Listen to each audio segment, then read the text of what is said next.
l'ignorance crée une richesse qui va interroger les personnes qui ne connaissent pas Dieu. Est-ce qu'il y a des futurs entrepreneurs? On doit se poser les bonnes questions. Ben c'est ça, la connexion avec ton pourquoi. Comment nous devons nous préparer? Tu auras des moments de difficulté.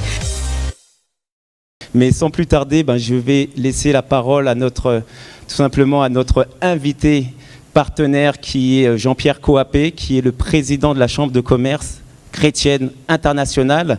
Alors, juste rapidement, je voudrais juste faire un sondage, rapidement. Qui est-ce qui connaît cette Chambre de commerce internationale chrétienne? N'hésitez pas à lever la main, s'il vous plaît. Parfait. Alors, ça mérite vraiment qu'ils viennent vous présenter ce qu'est la Chambre de commerce internationale. Amen. Merci en tout cas pour les acclamations pour le Seigneur, pour sa vie et pour ceux qui l'œuvrent également.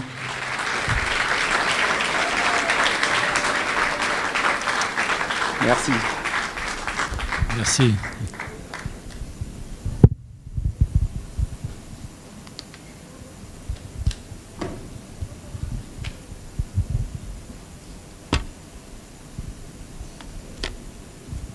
Il n'y a pas que le feu du ciel aujourd'hui. Ça brûle dans les cœurs.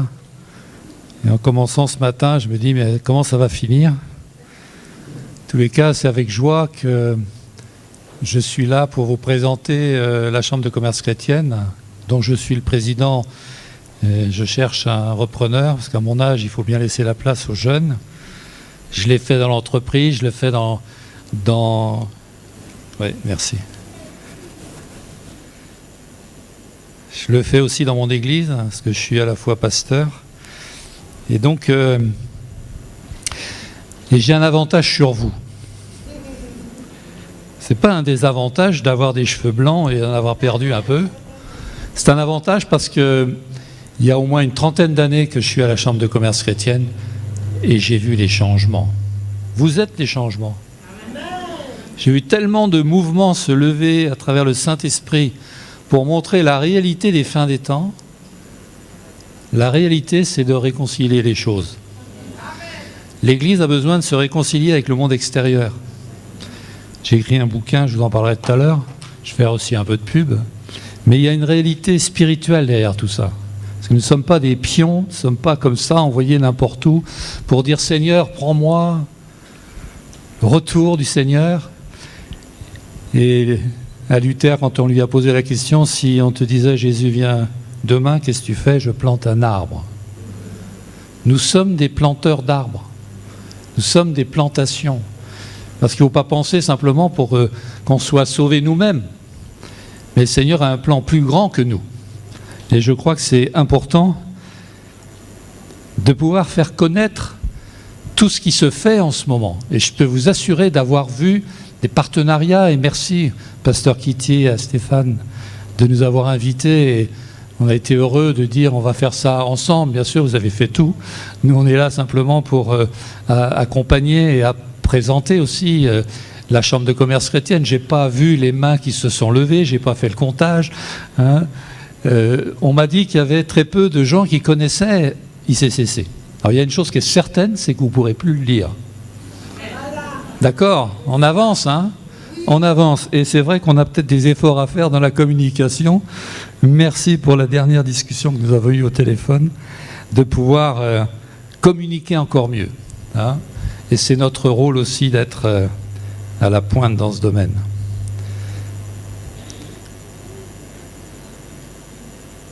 Alors, si mes notes voulaient venir, ça serait bien, mais bon.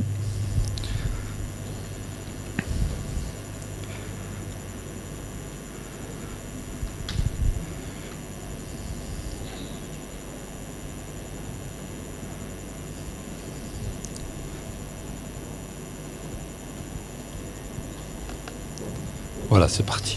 Il suffisait que vous veniez, vous accompagniez le Saint-Esprit et ça marche.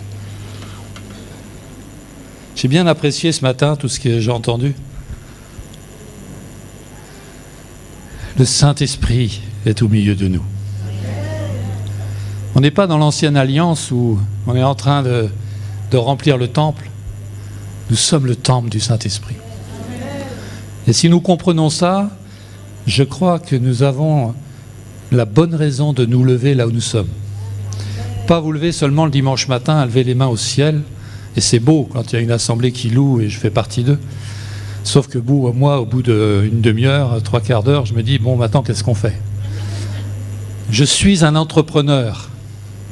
Le Seigneur, il m'a mis sur la terre pour faire quelque chose. Et je suis heureux, je suis excité bien des fois, parce que je sais la raison de mon existence. Même si, allez, je dépasse 70 ans, mais vous n'avez pas vu que c'était vrai. Hein? Mais c'est une réalité. Mais je suis excité de ce qu'on vit en ce moment. Et j'ai envie d'exciter toute la jeunesse aujourd'hui qui prend le relais. J'ai besoin que vous sachiez pourquoi vous êtes nés. Quelle est la notion dans le naturel, pas simplement dans le spirituel, dans le naturel de ce que vous allez créer avec vos doigts, vos mains. Vous allez rendre honneur à Dieu. La louange sort de nos mains. On a parlé de la louange bien après la Genèse. Adam et Ève, ils commençaient dans le travail en louant Dieu. On ne parlait pas de c'était la louange, mais dans le mot travail, il y a le mot louange. Vous savez que le lundi matin, quand vous travaillez, vous louez Dieu? Si vous ne le savez pas, je vous le dis, ça vous permet de dire, si je n'ai pas fait assez de louanges le dimanche, je peux continuer dans la semaine. Moi, je me réjouis d'avoir un papa qui est là, et dans le ciel, il doit... Quand je travaille pour lui, bien sûr, et c'est tout le temps, 24 heures sur 24, il doit être dans le ciel, là-haut, il me dit « Ah, je suis content, je me réjouis de te voir, Jean-Pierre. » Vous ne voudriez pas qu'il vous parle comme ça? Il est là et il dit « Ah, ce que tu fais là, mais c'est autant valable que le dimanche matin quand tu pries avec tes frères et sœurs. » Vous avez cette notion-là? Eh bien, soyez convaincus que c'est une réalité. Je la vis tous les jours.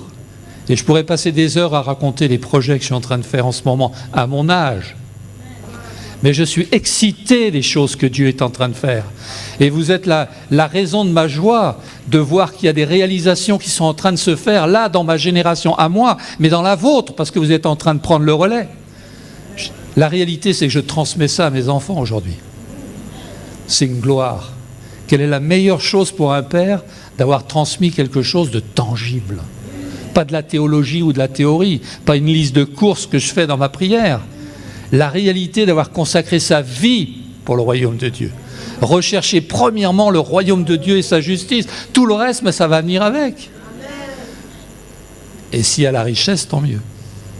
Mais je ne parlerai pas, puisque le révérend Wafo amène ce thème aujourd'hui. La réalité de Dieu, elle est là aujourd'hui.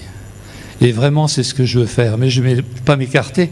Je suis là justement pour présenter ICCC. Donc, vous avez vu le sigle donc, de la Chambre de commerce chrétienne, qui n'est pas, si elle est mal connue peut-être en France, elle est connue dans le monde entier, puisqu'il y a 70-80 pays qui représentent la Chambre de commerce chrétienne. Donc, c'est un réseau de personnes et d'entreprises consacrées à Dieu. Pas simplement dire « je fais du business ». Consacrée à Dieu pour l'avancement de son royaume. Donc elle a été créée en 1985 en Belgique. Et c'est un pôle d'enseignement, c'est là où on enseigne sur la vie professionnelle transformée. Et ICCC, et comme ça a été rappelé encore ce matin, est au service des églises. L'Église a besoin de ce message. Il a besoin d'ouvrir son cœur et son intelligence pour aller laisser les gens aller à l'extérieur et présenter la vision du royaume de Dieu. On a parlé de vision tout à l'heure. J'aime bien quand tout part d'une vision. C'est une réalité. Tout commence par une vision. Et Dieu a parlé à Abraham par une vision. Il a parlé à plein d'hommes, à Jacob. La vision est devenue un élément essentiel qu'il faut connaître et des fois se la rappeler. Et j'aime ce verset que vous avez sous les yeux. « Écris la vision et grave-la sur tes tablettes, afin que celui qui la lit puisse courir. » Et connaissez Habacuc 2:2.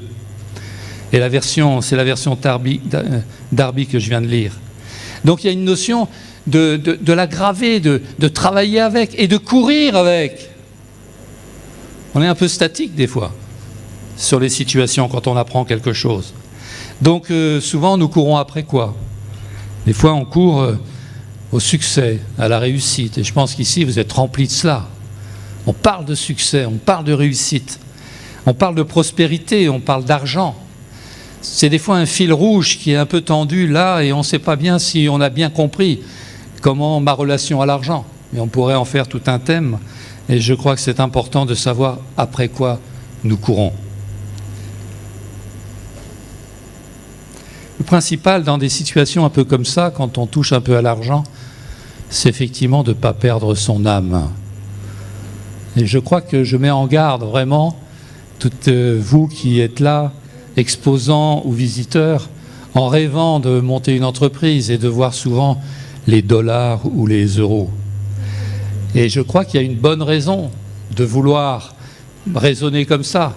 On a besoin de payer nos factures et l'argent ne doit pas être non plus quelque chose dont on doit rejeter, bien au contraire, c'est l'amour de l'argent qu'il faut rejeter. Et souvent on ne sait pas bien où on en est avec ça. Et j'ai eu des tristes expériences, bien longtemps après ma conversion, de voir que l'argent était encore bien accroché dans le mauvais sens dans ma vie. Alors je vous mets en garde, parce qu'on a envie de créer une entreprise. Et pour le royaume de Dieu, encore plus. Mais attention, ça peut brûler. Et il faut garder son âme. Courir avec une vision claire, fondée sur la parole et le futur. Il faut savoir où on va. Et j'aime les entrepreneurs, parce que c'est le caractère du royaume. Peut-être que ce caractère, il est un peu déformé et on a besoin de réapprendre. Mais le caractère du chef d'entreprise, il se met un but. Et tant qu'il n'a pas accompli ce but, il ne s'est pas satisfait, il remet les choses en phase. Vous êtes d'accord avec moi? Tout à l'heure, j'entendais des amen et des amen, vraiment, ça marchait bien. Hein. Moi, j'ai l'impression que vous vous êtes fatigué là un petit peu. Hein. Vous en avez tellement donné qu'il n'en reste plus maintenant. Bon, je ne vais pas en abuser quand même. Hein. Bien que je sorte d'une église pentecôtisante et les amen, ils vont bien aussi dans ces milieux-là. Donc, je crois que c'est important. Où je suis passé là? Oui, il faut que j'avance un peu. Finir par être bavard. Je vais me mettre un peu à la mode un peu africaine. Non, c'est pas ça. Bon, mais ma femme me dit que je suis bavard, donc je suis bien avec vous. Ça va.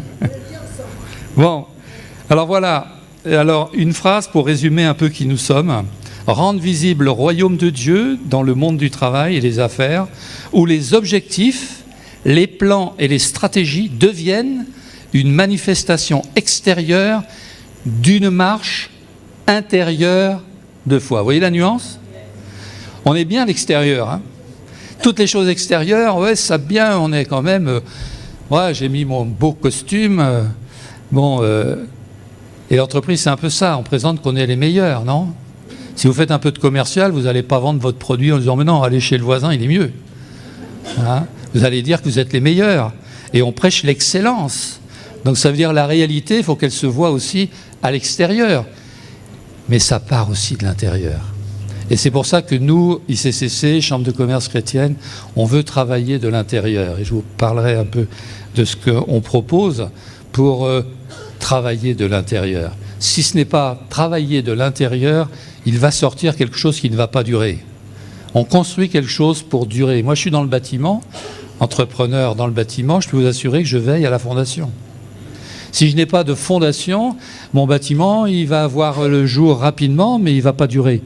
Et je pense que nous sommes appelés à construire pour durer. Donc ces choses-là, il faut qu'elles soient veillées déjà dans le fond, dans la base. Construire sur le roc, j'invente rien, vous connaissez le texte. Et c'est pareil pour nous, lorsque nous construisons à l'intérieur de nos vies, et je vois dans toutes les écoles que l'on fait, les étudiants viennent avec leurs idées, avec leurs prérequis, etc. Et à la fin des cours, ils se disent, tout compte fait, j'avais raison de venir parce que je revois tout ce que j'avais prémédité. Il y a une remise à niveau de l'intérieur. C'est pour ça que cette phrase va bien, que les objectifs deviennent une manifestation extérieure d'une marche intérieure de foi. Alors, à l'origine, on doit citer quand même notre fondateur qui s'appelle Gunnar Olsson, qui est un industriel suédois, il est vivant encore aujourd'hui. Et voilà, il a reçu cette vision dont on va parler maintenant. Et cet homme, un homme simple, et qui a reçu une visitation toute particulière. Et on se plaît à lire son livre que je citerai tout à l'heure. C'est vraiment un témoignage de vie. Et ouais, j'ai voulu faire pareil. J'ai fait aussi mon book, témoignage. Et ouais, j'ai l'impression que c'est normal, quoi. Il faut continuer Bon, je suis en train de parler de mon bouquin, mais non, c'est pas ça, je suis dans le désordre, là. Bon, alors, Gunnar Olsson, le fondateur, et donc, il a eu cette vision, en fait, de Jésus entrant dans Jérusalem, vous connaissez cette histoire, assis sur un âne. Eh oui, un âne qui, acclamé par la foule comme un roi. Et c'est là toute l'histoire importante qui nous a amené, en fait, à la naissance d'ICCC. Alors cet âne, eh bien, on connaît l'histoire de Luc 19, où Jésus demande à deux de ses disciples d'aller détacher un ânon sur lequel aucun homme ne s'est jamais assis. Et Jésus va être accueilli à Jérusalem comme un roi, monté sur un ânon. Et là, l'image est belle, parce que la première chose, c'est que si on imagine, et l'image est toute faite parce que l'âne, au temps de Jésus, c'était le poids lourd de l'économie. Tout passait sur son dos. Et Gunnar Olsson a reçu cette image en disant, mais aujourd'hui, l'âne de Jésus, c'est nos entreprises. Attention, c'est dur la suite. Allez chercher cet ânon sur lequel personne n'est monté dessus. On aime l'entreprise, hein? Dites pas amen, mais faites comme ça peut-être. On aime l'entreprise, hein? Alors descendez de l'ânon et laissez Jésus monter. On est d'accord? Bon, personne n'a relevé la main. Donc, mais ça veut dire quelque chose. Parce que combien de personnes sont venues me voir en étant toujours sur l'âne? Et ça ne marche pas. Alors je dis, mon ami, descends de l'âme et laisse Jésus monter. Laisse Jésus monter. Et dans l'histoire, donc, il est dit, détachez-le et amenez-le, moi. Détachez-le. Combien de fois on doit détacher notre âne au monde, à la façon dont le monde travaille? Comment vous voulez faire la différence entre ceux qui croient, vous connaissez Malachie, entre ceux qui croient en Dieu et ceux qui n'y croient pas? Il faut à un moment donné se séparer, prendre mon business, le détacher de la façon dont le monde fait et le faire, l'amener à Jésus pour qu'il en prenne la possession. Il ne me retire pas le pouvoir, parce que c'est moi qui gère, mais c'est lui le boss. Et je travaille dans une relation, je vais vous dire un secret. Vous aimez les secrets? J'aime parce que ça m'a porté dans ma vie d'entrepreneur. Dieu, c'est pas un Dieu qui est là-haut et qui il attend que je rapporte les royalties dans la dîme, etc. C'est pas ça. On l'a un peu parlé ce matin de ça. Dieu, c'est un Dieu de relation. Et un jour, avec mon fils, alors qu'on devait prendre une décision, il me dit, papa, tu vois, c'est moi qui ai eu l'idée sur cette situation. Bah, j'ai dit non, Cédric, c'est pas toi, c'est moi qui ai eu l'idée. Alors il taquine, papa, c'est moi. Et moi, Cédric, c'est moi. Au bout de 5 minutes, en plaisantant, bien sûr, on était dans la correction. Puis après, je dis, Seigneur, mais tu n'es pas en train de m'apprendre quelque chose? C'est toi, Seigneur, qui as eu l'idée ou c'est moi? Ça m'a changé. Je suis ému de vous parler de ça. Parce que c'est une relation nouvelle pour moi. J'ai dit, je regarde Dieu comme un partenaire mais avec une grande affection. Parce qu'en fait, il va me dire, oui, c'est toi, oui, tu as pris la décision, mais il ne va pas me dire, c'est moi qui te l'ai dit. Quelle grandeur. Alors maintenant, je suis libre de prendre des décisions. Alors j'ai plein d'histoires, mais je vais m'écarter sinon. Il faut que je m'arrête et que je sois sage. Donne-moi la sagesse, Seigneur. On en a parlé, là. Voilà, mais c'est un grand Dieu que nous servons. Osons croire qu'il est notre partenaire et qu'il est avec vous dans chaque moment. Et j'ai le droit de le dire parce que le Saint-Esprit, il m'habite. Il est là. Quand je parle, le Saint-Esprit est là. C'est toi, Seigneur, qui parle ou c'est moi? Ouais, on est tous les deux. Allez, on accepte. Parce que je suis là aussi en train de parler et lui, il parle aussi. Il est là. Vous voulez ça? Je prie pour que ça soit une génération d'entrepreneurs où le Saint-Esprit ait la place dans vos vies. Et que chaque décision qui sera prise soit pour le royaume de Dieu. Et je peux vous assurer, parce que je le vois au quotidien, que les choses, ça marche. Ça marche. Je crois que le Seigneur n'a pas fini. Et vous savez, j'ai écrit un livre, je parle encore de ce livre, et je me suis dit, c'est le dernier, je ne suis pas du tout écrivain, mais avec l'expérience que je suis en train de vivre sur un chantier actuellement, que je fais bien particulièrement sous la conduite du Saint-Esprit, parce qu'on refait une coopérative, je vous en parlerai. Le Seigneur, il me dit, il faut que tu écrives. Et je ne voulais pas, hein, parce que c'est long, j'ai mis 2 ans pour écrire celui-là. J'ai déjà le titre. C'est Chantier de Dieu. Chantier de Dieu. J'ai hâte de raconter tout ce que je vis là, parce que c'est merveilleux. Et vraiment, je veux le dire avec tout mon cœur, toute mon affection que je peux avoir pour vous, qui osez vous lancer dans l'entrepreneuriat. Ne loupez pas la marche. Ne loupez pas la marche avec le Saint-Esprit pour que vous fassiez des choses qui vont vous porter et qui vont engager le royaume de Dieu. Ok, alors détachez l'âme, amenez-le-moi, cherchez votre appel, et c'est vrai que vous l'avez trouvé ici. Vous savez, aujourd'hui, le 18 juin, vous savez ce que c'est? Pour les historiens, vous savez ce que c'est? Bravo, ah, il y en a des bons, hein. L'appel du général de Gaulle, qui est rentré en résistance. Aujourd'hui, c'est le jour de l'appel pour vous, parce que si vous croyez que l'appel, c'est simplement être pasteur, vous vous trompez. Ça a été dit ce matin. On reçoit tous un appel, l'appel pour entrer en résistance, comme Daniel l'a fait, comme Joseph l'a fait. Ce sont des hommes par excellence et nous devons rentrer dans notre appel. Vous êtes d'accord? Je continue, allez, je vais faire comme la sœur tout à l'heure, elle a dit je fais vite. Voilà un extrait de la prophétie qui a été dit, écoutez bien ça, parce que ça c'est une prophétie qui se réalise en ce moment. Parce qu'on parle de la fin des temps. Donc c'est un extrait, je la lis. Alors, nous sommes une plantation, je l'ai dit tout à l'heure, une plantation semée qui va porter du fruit. C'est beau, on connaît ça. C'est une plantation, elle est juste et pure. Je vois de grands arbres, beaucoup d'autres plus petits, et des bosquets. Les grands arbres protégeront la plantation au moment de la tempête. Ce sera un abri pour beaucoup de personnes ou, attendez, je lis bien, ce sera un abri pour beaucoup de personnes, non, ce sera un abri pour beaucoup, personne ne pourra freiner ce que j'entreprends. Les ennemis tenteront de détruire, mais je les frapperai sur les doigts. Ils n'auront pas de succès. Il n'y aura pas de rang supérieur ou inférieur, seulement Jésus.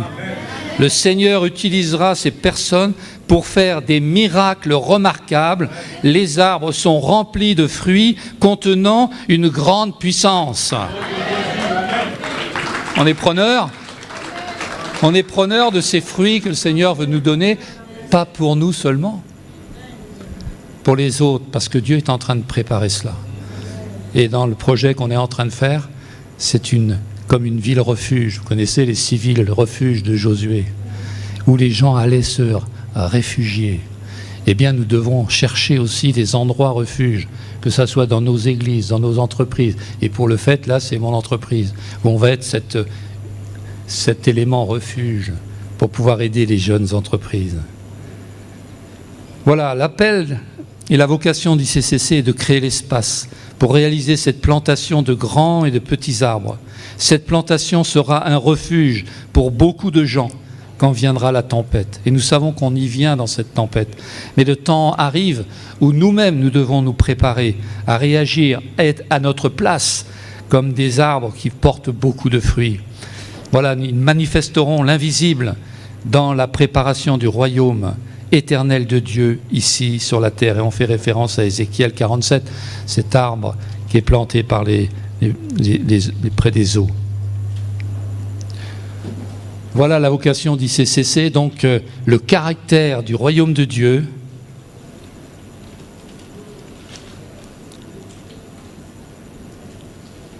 vécu dans notre quotidien 24 heures sur 24 et 7 jours sur 7.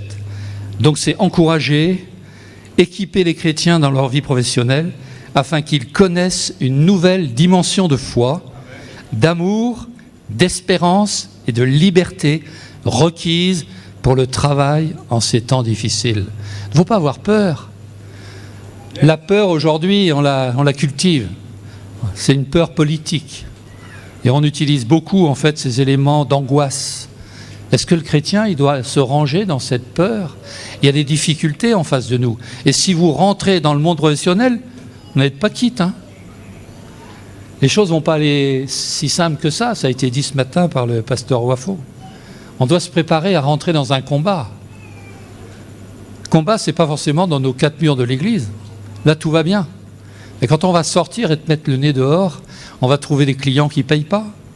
Un URSSAF qui nous rappelle régulièrement nos impayés, la TVA, etc., etc. Vous savez de quoi je parle, quand on est chef d'entreprise.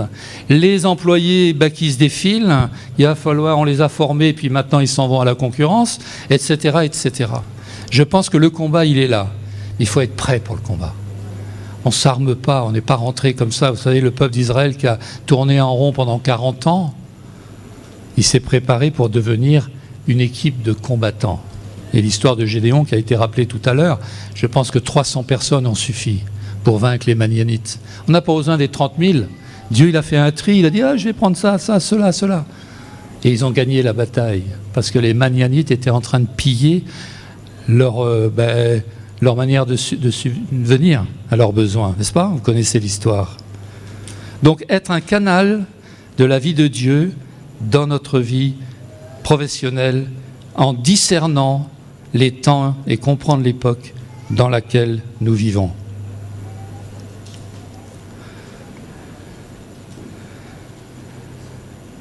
Donc pour résumer, mission d'ICCC, proclamer et inspirer nos contemporains en marchant fermement par la foi dans le monde séculier. Deuxièmement, nous équiper et nous former pour grandir et vivre une marche surnaturelle de foi dans le repos. Difficile à vivre ça, facile à dire, je l'ai dit rapidement. Vivre dans le repos. C'est toujours un peu excité, quand on se fait voler, quand on se fait marcher dessus. Je crois que le repos, il est loin. Mais Dieu nous a montré l'exemple. Et on peut se référer à ce qu'il veut que nous puissions vivre vraiment dans ce monde avec le repos. Troisièmement, pour servir et soutenir la vision dans ce monde professionnel pour les plus faibles. Et nous sommes là aussi pour accompagner ceux qui en ont besoin de moments particuliers. Proclamer, équiper, servir le royaume de Dieu dans toutes les sphères de nos activités professionnelles.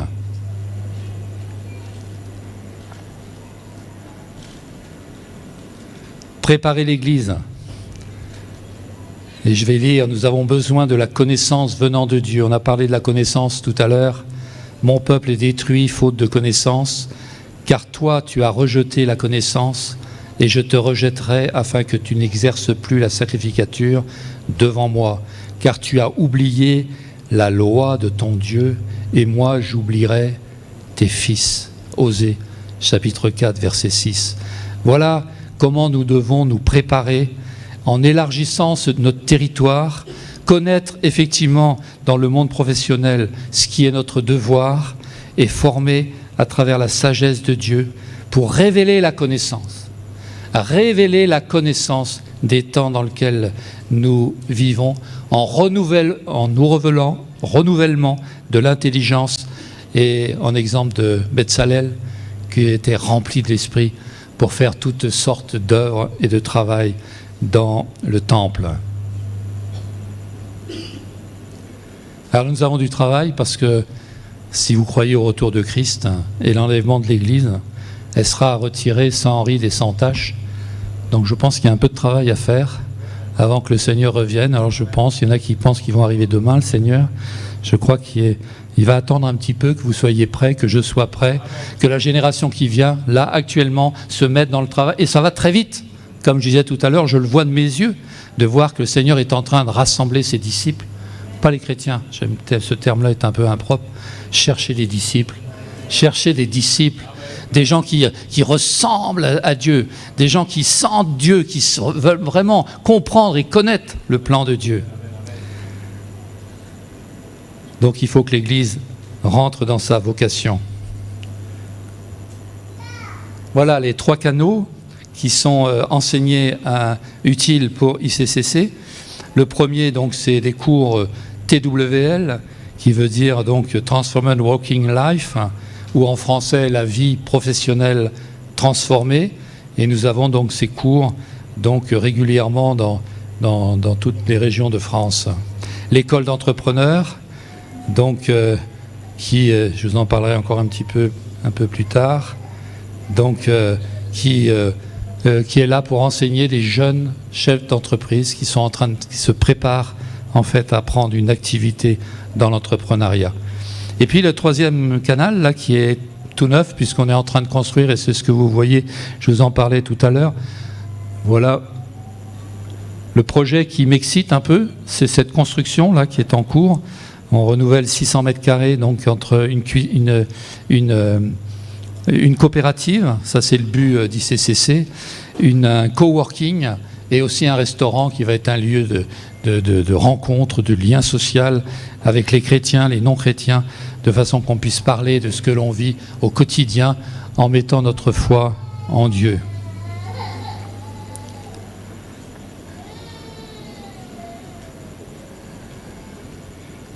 Voilà, pour ces différents éléments, je vous invite à aller rejoindre notre stand ICCC à la sortie. Je ne vais pas rentrer dans le détail de chacun de ces canaux, donc vous aurez un peu de documentation en sortant. Voilà, il y a aussi des éléments qui expliquent en fait la coopérative. Donc accompagner, former, héberger juridiquement, développer l'entrepreneuriat collectif. Donc tout ça, c'est mis en place. Ça va être... D'accord, merci. Ça va être mis en place là pour la rentrée scolaire, en septembre ou en octobre.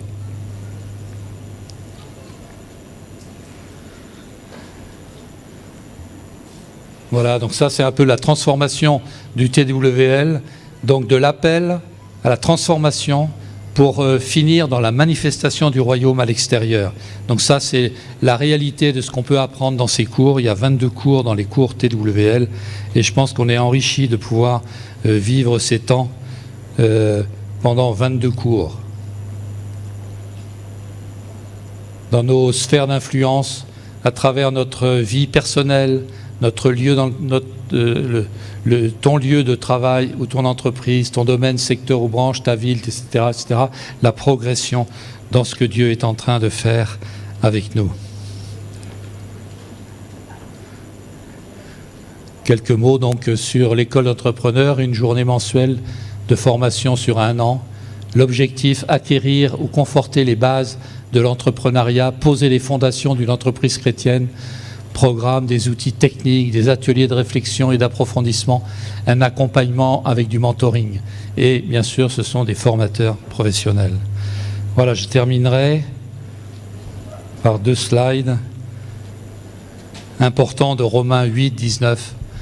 La création soupire, avec un ardent désir, la révélation des fils et filles de Dieu. Vous dites Amen ? Vous êtes prêts pour accepter ce deal qui est devant nous? Je crois qu'il en vaut la peine. Je peux vous assurer que La vision est en marche. Faisons partie de cette vision-là. Et je termine avec les ressources. Voilà, donc on rappelle le livre d'Affaires sans frontières. J'ai un peu de mal à me plier, mais j'y arrive quand même. Voilà, Affaires sans frontières de Gunnar Olsson, que vous pouvez vous procurer donc à la sortie sur le stand. Et aussi donc Réconciliation et Business, qui est, quand j'ai mis réconciliation au pluriel, il y a plein de réconciliations qu'il faut passer avant d'aller dans le business. Sinon, on se prend le mur. Et quand j'ai compris ça, je dis Seigneur, je m'arrête. Je fais le point avec moi, avec ma vie, avec les gens de l'extérieur, etc. Comprendre la réconciliation avec mon épouse, la vie dans ma famille, les frères dans l'église, pas vivre dans l'amertume. Toutes ces choses-là sont importantes quand on veut rentrer dans le combat. On est dans quelque chose d'important. On n'a pas le droit de se tromper. Donc je rappelle un peu tout ça dans ce livre. Donc voilà, merci de m'avoir écouté. J'espère que je suis resté un peu dans les temps.